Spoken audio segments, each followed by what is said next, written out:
Ġiet imnedija konsultazzjoni pubblika bitħejja tieni politika u pjantazzjoni nazzjonali dwar l-integrazzjoni wara li l-ewwel qafas strateġiku ġie implementat matul il-5 snin li għaddew. Il-Gvern għaddej bil-ħidma tiegħu biex ikompli jimplementa l-wied elettorali tiegħu dwar l-integrazzjoni.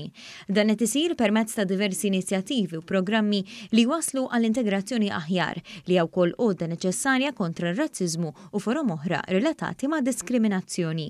Għaldaqstant qed titnieda din il-konsultazzjoni pubblika ta' 4 ġimgħat biex jinstemaw il-femiet tan-nies qabel ma tiġi finalizzata it-tieni politika għal dan is-settur. Is-Segretarju Parlamentari għar-Riformi u l-Ugwaljanza Rebecca Buttigieg qalet li din il-konsultazzjoni se twassal biex pajjiżna jimplementa pjantazzjoni li jindirizza diversi oqsma ewlenin. Dawn inkludu l-ħolqien ta' komunitajiet aktar siguri u trawim ta' opportunitajiet indaqs fil-kuntest tal-ħtiġijiet soċjali u ekonomiċi ta' pajjiżna.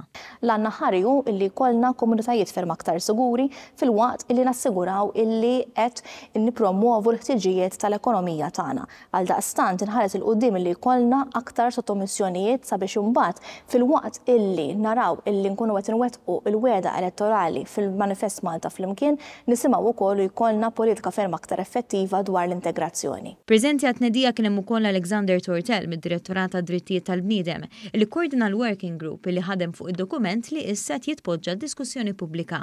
U qal li dokument li qed jiġi ppreżentat lil pubbliku jindika b'mod ċar illi permezz tat-tarif u l-ħiliet li nkisbu f'dan is-settur tul dawn l-aħħar snin qed jiġi assigurat li l-miżuri li jridu jiġu inklużi fit-tieni politika jirriflettu l-ħtiġijiet tal-individwi kollha li jiffurmaw is-soċjetà.